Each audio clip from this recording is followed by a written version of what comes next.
Bersebelahan dengan desa Pintu Angin terdapat puncak Gunung Papa dalam area Kecamatan Loser, termasuk kampung terakhir Aceh sebelum masuk Sumatera Utara. Mayoritas penduduknya adalah etnis Papa yang berasal dari Papa Barat, namun ada juga etnis Karo dan Alas.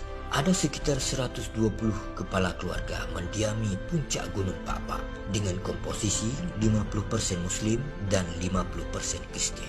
Dari arah Pintu Angin Karo menuju jalan pendakian Gunung Papa terdapat sebuah gereja dan sebuah masjid di tengah pemukiman suku Papa. Masyarakat Papa hidup damai walau beda keyakinan. Peran adat sangat kuat dalam mengikat ikatan kedua pemeluk agama. Kondisi mereka hampir sama dengan kondisi masyarakat Karo dalam banyak hal. Dan semua penduduk Papa berprofesi sebagai petani biasa. Tanaman jagung terlihat di banyak ladang pertanian suku Papa, terutama jagung pakan. Subhanallah, walhamdulillah, la ilaha illallah, Allahu Akbar. Walaupun hidup di puncak gunung yang sering diwarnai oleh sakup dingin, masyarakat Papa tetap memendam rindu pada pendidikan. Pendek cerita, saya sambunglah sekolah ini. Walaupun kadang-kadang timbul tenggelam, Pak. Kendalanya karena memang ya desa ini masih kayak mana ya, baru buka, di situ ada ladang, disitulah masyarakat atau penduduk membuat pondok dan tinggal di sana masing-masing. Jadi sehingga ada di sini sekolah dibuat darurat. Pertama dulu masih di gereja. Ya di gereja kami dirikan sekolah dan bercabang ke Tanah Karo selama beberapa tahun itu. Bukan gereja yang menggagas, hanya saja kami meminjam gedung di gereja. Setelah itu berkembanglah anak-anak bertambah. Akhirnya saya panggil lagi kawan yang baru tamat SLTA untuk membantu saya mengajar di sekolah tersebut. Alhamdulillah semakin berkembang. Akhirnya karena udah lebih ramai dari sini muridnya daripada dari desa yang di Kota Gicang. Begini Pak, bagaimana kalau kita buat gedung sendiri? Walaupun darurat saya bilang. Jadi oleh orang tua dan ketua BP3-nya sepakat kami dirikanlah sekolah 3 gedung di itu yang di atas tadi yang ada di situ. Jadi benar cerita kerjasamalah kami sama kepala desa, kemudian sama Pak Camat tadi, kami mutasikanlah murid-murid ini tadi, nomor induknya dari Tanah Karo ke Aceh Tenggara, akhirnya kami di bawah naungan Aceh Tenggara. Ibu selama jadi kepala sekolah di situ, Ibu statusnya apa, pegawai negeri atau seperti apa? Oh, honorer Pak. Honorer Sampai saya mengundurkan diri pun masih honorer. Ibu tadi ada menyebutkan peran Bapak itu yang nyuruh ngajar di sini. Bapak sebagai apa di sini, Pak? Masyarakat biasa atau? Suami saya yang panggil. memintakan masyarakat, yang menyuruh suami saya. Dia memang nggak sekolah Pak, makanya dia tergiur sekali untuk pendidikan ini. Nama suami saya Mardi Sijabat.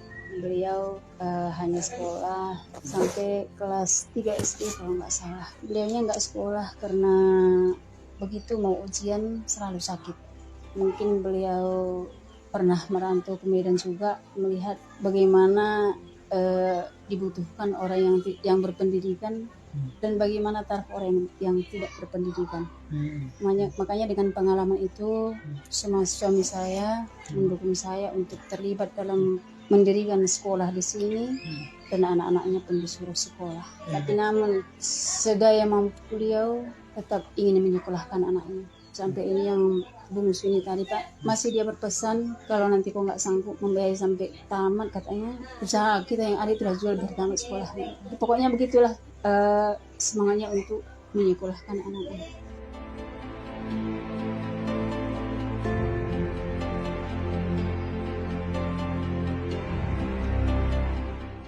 Di puncak gunung itu hanya ada 1 SD, tidak begitu jauh dari rumah penduduk. Sedangkan untuk jenjang SMP, anak-anak Papa harus turun gunung ke sekolah Katolik di desa Pintu Angin. Anak-anak dan orang tua suku Papa harus mampu melawan kondisi alam yang sangat rumit, terjal dan sangat berbahaya.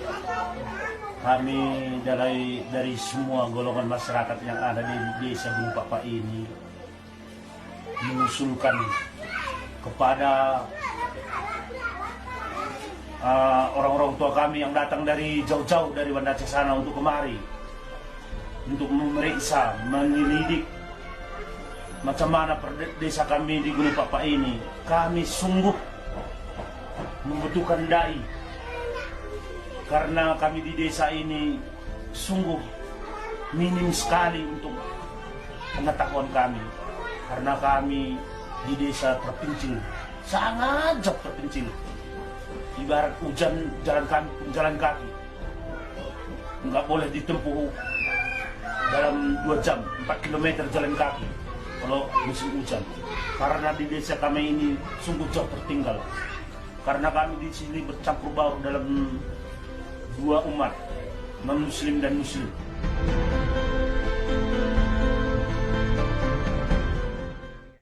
Jadi dari dulu kami di Desa Gunung Papa ini, Pak, sangat membutuhkan guru mengaji. Seingat saya, mulai saya kecil, saya lahir di sini, nggak ada guru mengaji yang diperbantukan, misalnya dari dinas kemari gitu kan, dari dinas agama gitu, nggak ada. Sementara kami sangat butuh di sini tuh, anak-anak kelas 6 kami masih banyak yang nggak bisa baca Al-Quran. Itu yang menjadi polemik di desa kami. Kalau misalnya kami mohon, mudah-mudahan nanti ada tanggapan lah dari pusat untuk dikirimkan guru mengaji ke sini. Masyarakat Muslim Gunung Papa sadar akan minim pengetahuan agama yang mereka miliki. Oleh karena itu, mereka sudah lama menyimpan harapan yang sangat dalam. Semoga ada seorang dai yang mau ditempatkan di desa mereka sebagai pembimbing dan guru untuk mendampingi hidup dalam cahaya pengetahuan. Di sini sekolah hanya di tempat orang Kristen, harus gini dulu. Jadi kita nggak gitu, harus Allahu Akbar. Gitu, orang itu gini, dipegangin dulu semua. Baru masuk sekolah, kalau nggak boleh. Setelah berbaris, begitu dulu semua murid itu. Walaupun muslimnya apa segala macam, harus di baris itu, harus gini dulu dia. Dia nama bapak. Udah lokal. Begitu. Kalau RK kan gitu. Setelah duduk dia di kursi di bangku. Mulai ketua yang mengangkat bendahara belum jemaah. Bendahara kena dahulu. Mereka sangat khawatir pengaruh buruk lingkungan akan menghancurkan generasi Muslim Gunung Papa, karena bukan hanya lingkungan baik yang bisa berdampingan dengan masyarakat, namun lingkungan buruk juga bisa hidup berdampingan dalam sebuah kedamaian 2 keyakinan. Konsekuensi dari keinginan mulia untuk mendapatkan dai dan lembaga pendidikan, Muslim Papa berbenah diri dengan membentuk pengurus badan kemakmuran masjid, dan mereka butuh perhatian umat Islam di luar Papa untuk membantu menyelesaikan persoalan hidup beragama mereka. Saat ini pun mereka masih menunggu kedatangan cahaya pengetahuan pada setiap tamu yang datang menyapa mereka. Tidak begitu jauh dari ketinggian Gunung Papa, hanya beberapa jam perjalanan, terdapat